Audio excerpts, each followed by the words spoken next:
Pues Josué y Caleb, mirando desde la perspectiva divina, ese es el tema que me gustaría intentar rescatar desde la experiencia de Josué y de Caleb. Bajo el liderazgo de Moisés, los israelitas salen de Egipto, hacemos la historia, ¿no? Dejando atrás una dura esclavitud, muy dura, de muchísimos años. Experimentan un tremendo libramiento por la fuerte mano de Dios.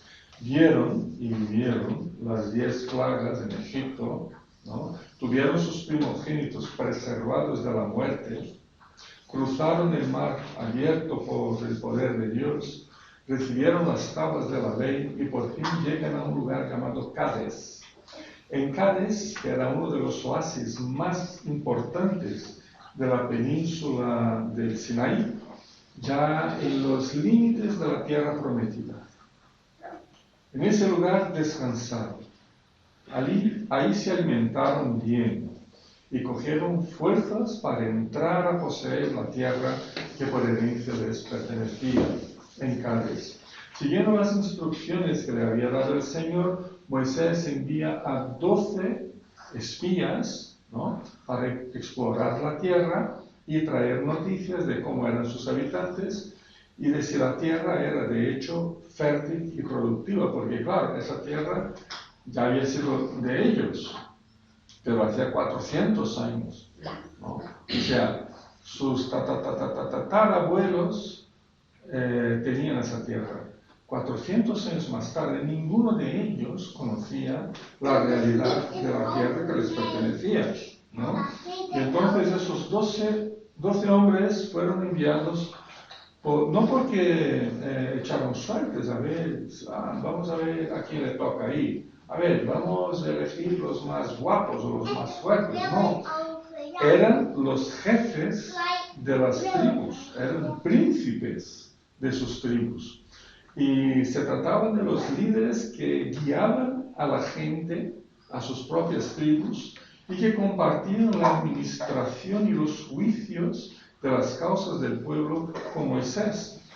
Volvieron de explorar la tierra con un magnífico informe acerca de todo lo bueno que esa tierra producía. Incluso si volvemos al capítulo 3, versículo 23, dice que llevaron el sarmiento, un sarmiento que tenía un solo racimo de uvas. Y ese racimo de uvas era tan grande, tan pesado, que lo llevaron entre 2 hombres colgados de una vara. Imaginaos el tamaño de las uvas que producía esa tierra, ¿no?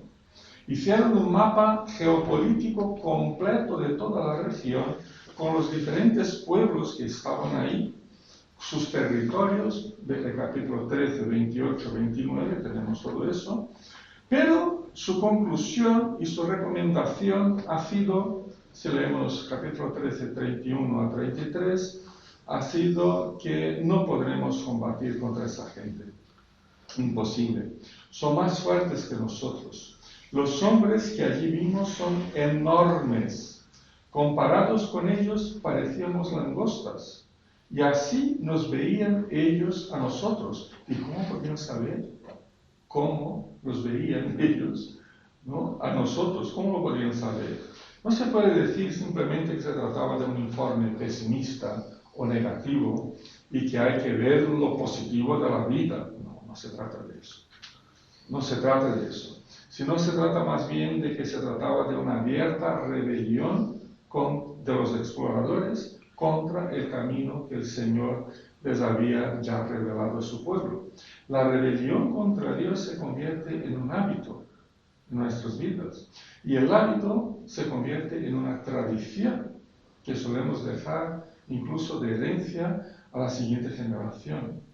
Y capítulo 13, versículo 30, cuando Caleb dijo que sí, que podían conquistar la tierra, versículo 32, los demás espías comenzaron a esparcir entre los israelitas falsos rumores acerca de la tierra.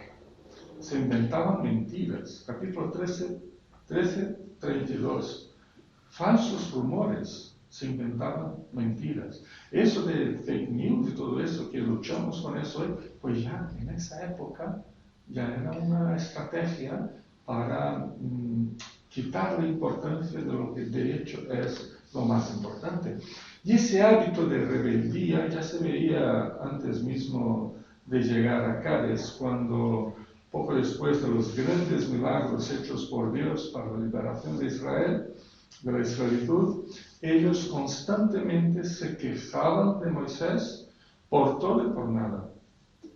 ¿No? Se quejaban por todo y por nada. Y a causa de la rebelión de los exploradores contra Dios, por la manera como manipularon las informaciones, la manera como manipularon el informe que concluía que mejor hubiera sido morir por la espada a mano del ejército egipcio, eso habría sido mejor para ellos, y que ahora deberían volver, dar la vuelta y volver a la esclavitud. La solución que tenían esos 10 de los 12, ¿no? 10 espías era: no somos capaces de enfrentarnos a esa nueva situación. Qué pena que el ejército de Faraón no nos haya degollado, despellejado vivos. Qué pena, no tendríamos que enfrentarnos a eso que viene.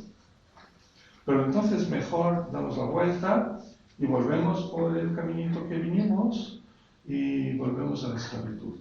Mejor. Vaya solución que proponen ellos, ¿no? El Señor quiso destruir a su pueblo, ¿no? Era lo que estaban diciendo. El Señor quiso destruir a su pueblo. Y es interesante porque después de este informe, cuando el Señor se enoja tremendamente con ellos, dijo que iba a destruir el pueblo. Pero los perdonó a petición de Moisés.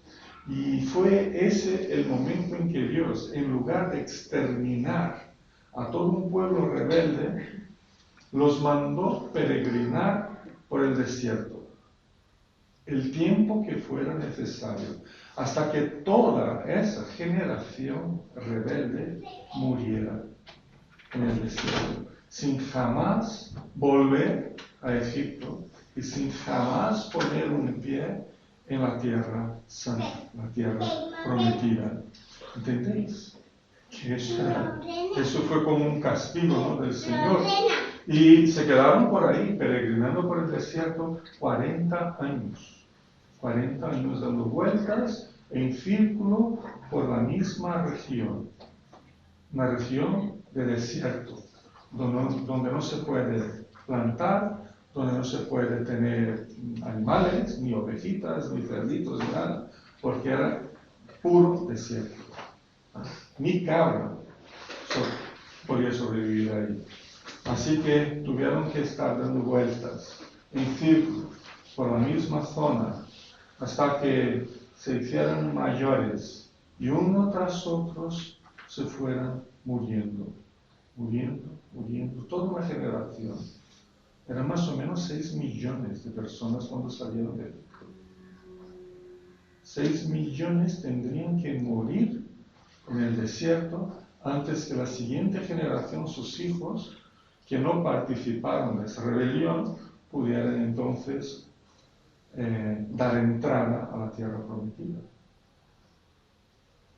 Una comunidad perversa. Esa palabra perversa es la palabra que pone, por lo menos en mi traducción, capítulo 14, versículo 27.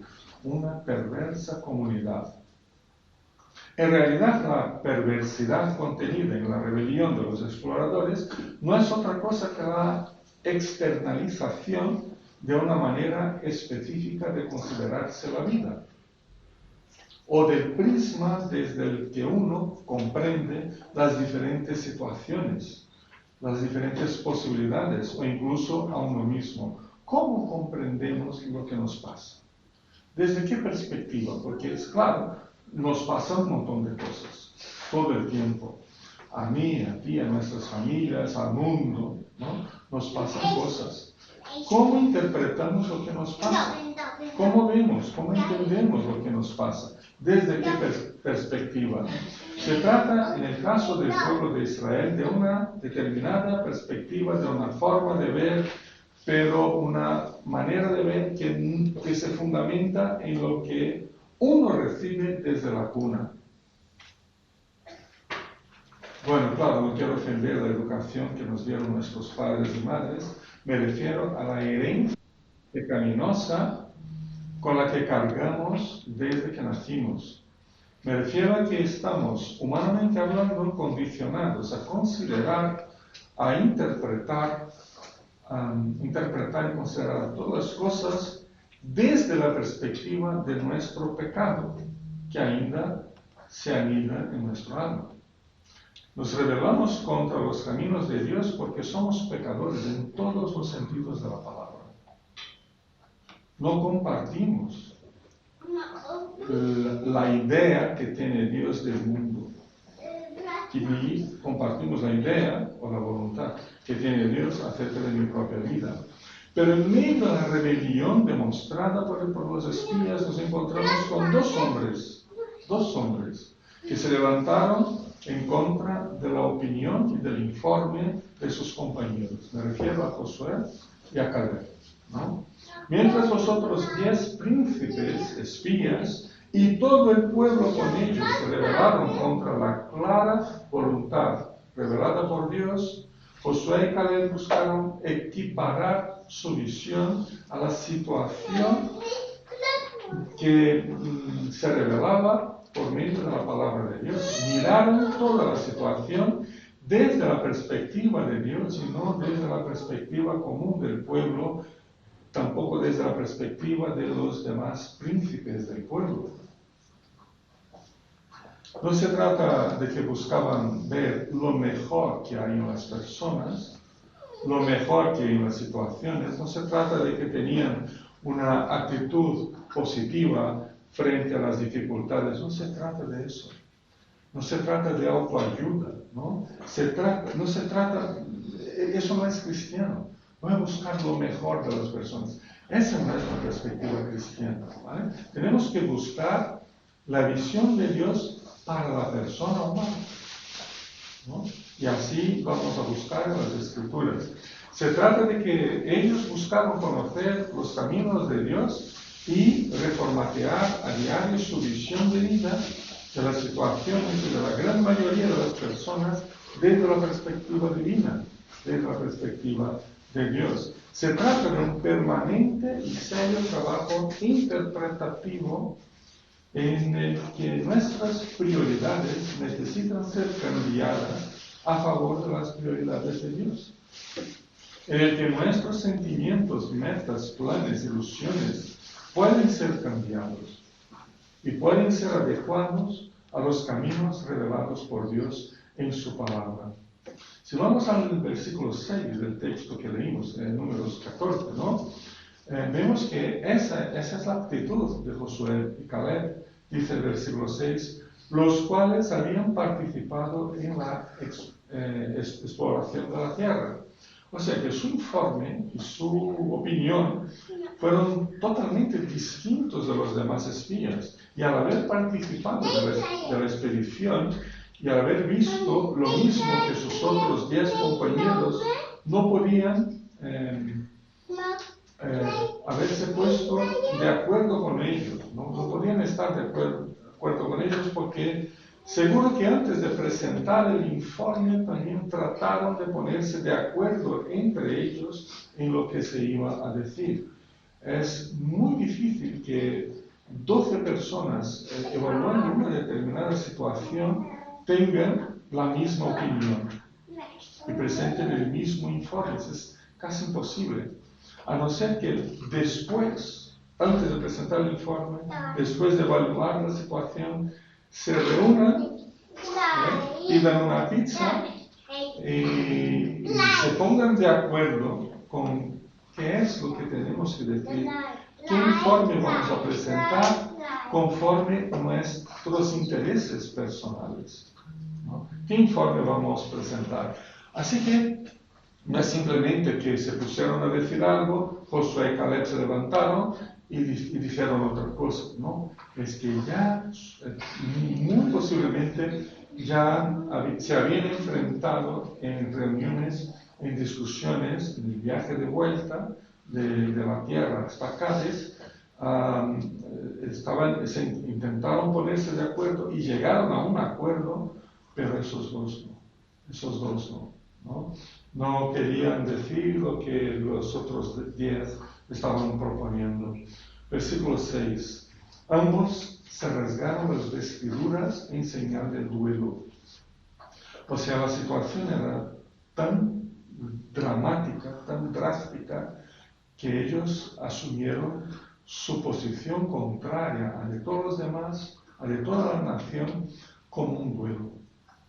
Y lamentaron esa ruptura, lamentaron esa muerte. Fijaos en la expresión de profundo dolor e incluso de arrepentimiento por parte de Josué y de Caleb por el desvío en la manera de considerar la situación por parte de sus compañeros. Se lamentaban profundamente por la actitud de sus 10 compañeros.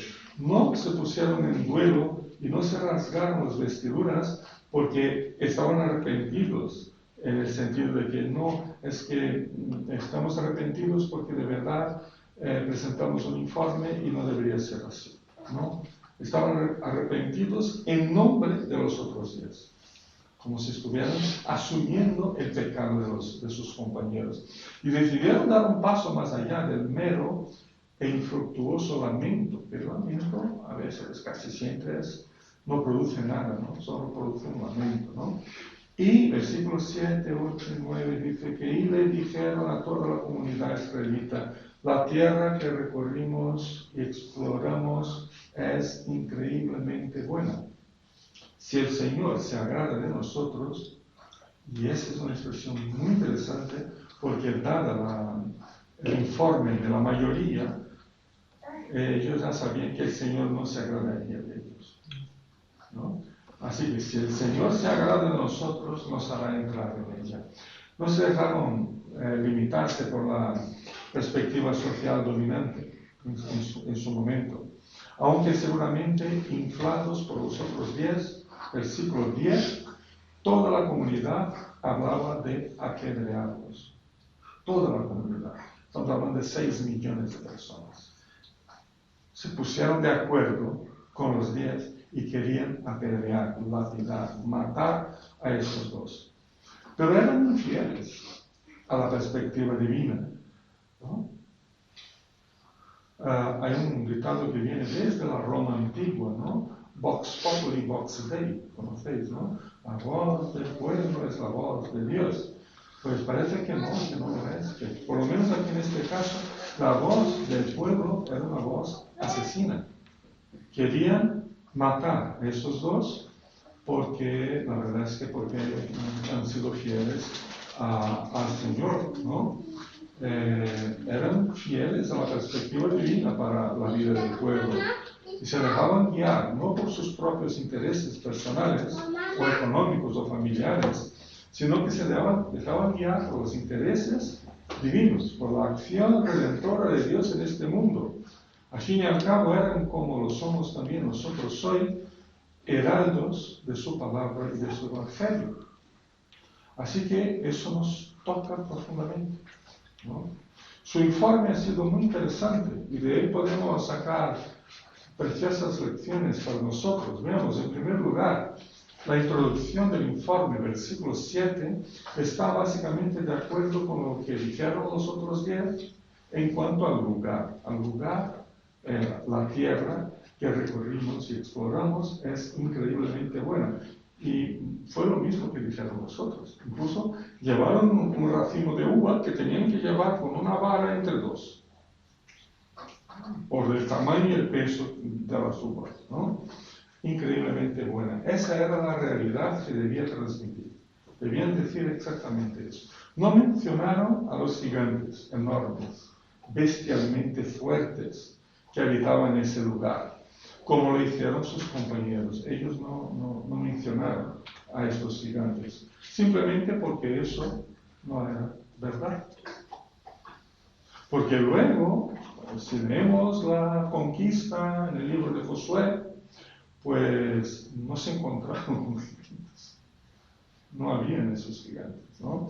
Eso era un poco inventado, No había esa clase de gente viviendo ahí. No eran más fuertes que ellos. No eran descendientes de los supuestos semidioses que había antes del diluvio, porque esa era una fantasía que tenían, ¿no? En Israel. Entonces, que antes del diluvio la tierra estaba habitada por seres humanos, ángeles, y cómo se casaron o se juntaron, pues de esas uniones nacieron gigantes, seres como semidivinos y semihumanos, ¿no? Enormes, con una fuerza física bestial y todo eso. Esa era una idea que tenían ellos, ¿no? Y pues los 10 dijeron, pues todavía sigue, ¿no? Esa gente, esos gigantes están ahí, son semidivinos, tienen muchísimo más fuerza y poder que nosotros, ¿no? Son semidivinos y que esa tierra no devoraba a sus habitantes. Esa fue otra mentira de los 10. No, la tierra no devoraba a ninguno de sus habitantes. Todo eso ha sido inventado por los 10 para que el pueblo no quisiera seguir a Moisés y que Moisés diera la orden de volver a Egipto. Ellos seguían una perspectiva interpretativa de la situación fundamentada en su propia pecaminosidad, mientras que Josué y Caleb lo interpretaban desde la perspectiva de la palabra de Dios. En segundo lugar, el informe se fundamenta en la voluntad de Dios, versículo 8. Dice, si el Señor se agrada de nosotros. Eso no significa que Dios va a actuar conforme a nuestros méritos personales. O sea, tengo que agradar a Dios haciendo cosas para que Él se quede muy feliz y entonces nos atienda perfectamente, ¿no? No soy de aquí. Hay una reunión en la otra sala. Pero si miramos a cualquier situación desde sus diferencias, desde sus variados grados de complejidad, desde por ejemplo, nuestra desilusión con lo que pasó, con lo que nos pasó, desde nuestras muchas limitaciones personales, o desde nuestros pecados y metiduras de pata. Si empezamos a mirar y evaluar situaciones y posibilidades desde lo que yo soy, desde lo que somos nosotros, ciertamente acabamos por asumir posturas de rebelión contra Dios. Porque vamos a decir, bueno, yo no hago lo suficiente para que Dios se agrade de mí.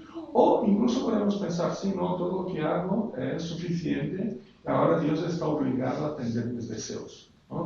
A atender mis peticiones.